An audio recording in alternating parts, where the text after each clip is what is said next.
The way in which they describe human, animal, and insect behavior is in flat contradiction with the way in which most of us experience our thinking and our action and our existence.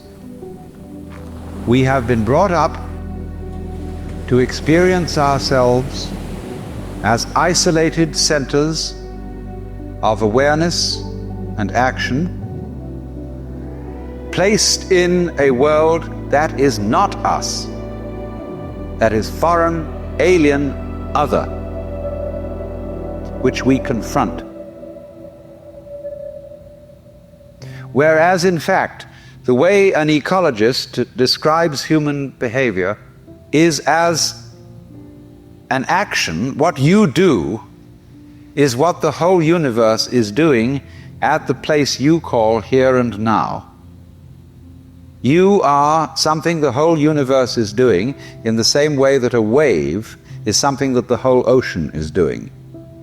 The real deep down you is the whole universe. We've been hoodwinked into the feeling that we exist only inside our skins.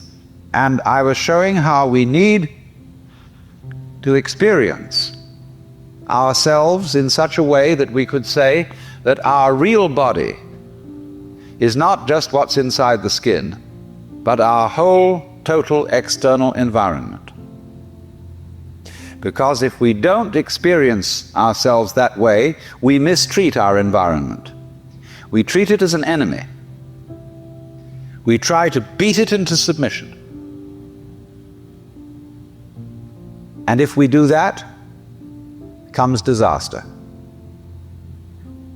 We exploit the world we live in. We don't treat it with love and gentleness and respect.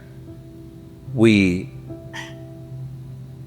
cut down millions of acres of forests to turn it into newspaper, of all things.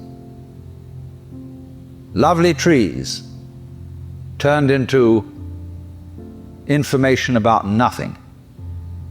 And we don't replace them properly. We kick the world around in revenge for feeling that really we are puppets which the world kicks around. We need a new kind of consciousness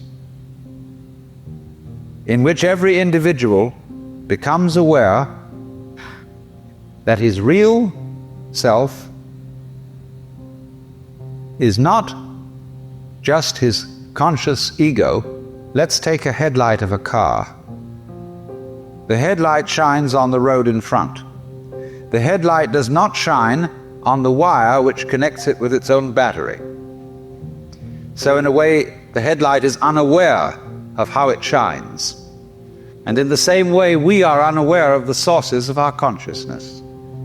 We don't know how we know. There was a young man who said, though it seems that I know, what I would like to see is the I that knows me when I know that I know that I know. And so we are ignorant of, we ignore, it doesn't come within the scope of our attention how it is that we manage to be conscious, how it is that we manage to grow our hair, to shape our bones, to beat our heart. We do it, but we don't know how we do it. Because you see, underneath the superficial self, which pays attention to this and that, there is another self, more really us than I. And if you become aware of that unknown self, the more you become aware of it, the more you realize that it is inseparably connected with everything else that there is. That you are a function of this total galaxy, bounded by the Milky Way, and that furthermore, this galaxy is a function of all other galaxies. And that vast thing that you see far off with telescopes, and you look and look and look, one day you're going to wake up and say, why, that's me. And in knowing that, you see that you never die. That you are the eternal thing that comes and goes, that appears now as John Jones, now as Mary Smith, now as Betty Brown, and so it goes forever and ever and ever. When you look at the patterns of foam on water, they never make an artistic mistake. And they're not mess. They are wiggly, but in a way orderly, and it's difficult for us to describe that kind of order. Now take a look at yourselves. You're all wiggly. We think, we're pretty ordinary because there are a lot of us that look approximately the same. So when we see a human being, we think, well, that's pretty much in order and kind of regular and it's okay. But we don't realize how wiggly we are. We're just like clouds, rocks, and stars. Look at the way the stars are arranged. Do you criticize the way the stars are arranged? Would you like them to form fours? Would you like them to be sort of set out like needlepoint on the canvas of the skies? There was somebody in the 18th century, in the days when they built formal gardens of clipped hedges and made all the tulips stand together like soldiers, who criticized the stars for being irregularly arranged. But today we don't feel that way. We love the way the stars are scattered, and they never make a mistake in their arrangement. What about mountain ranges?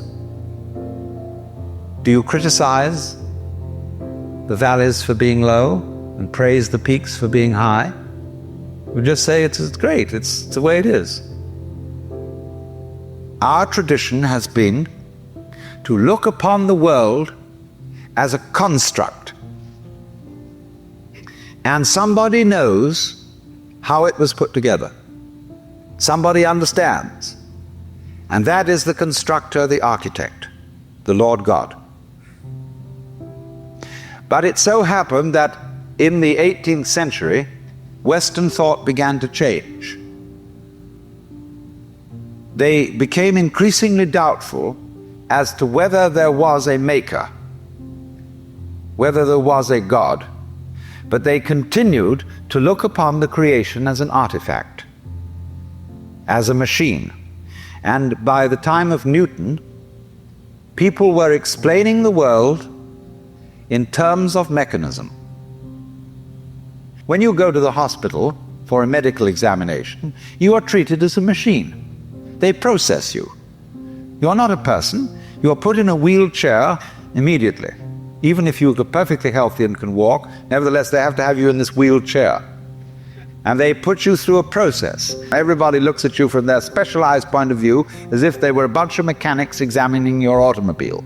We just asked for this because most of us consider ourselves as chauffeurs inside our bodies, which we own in the same way as you own a car.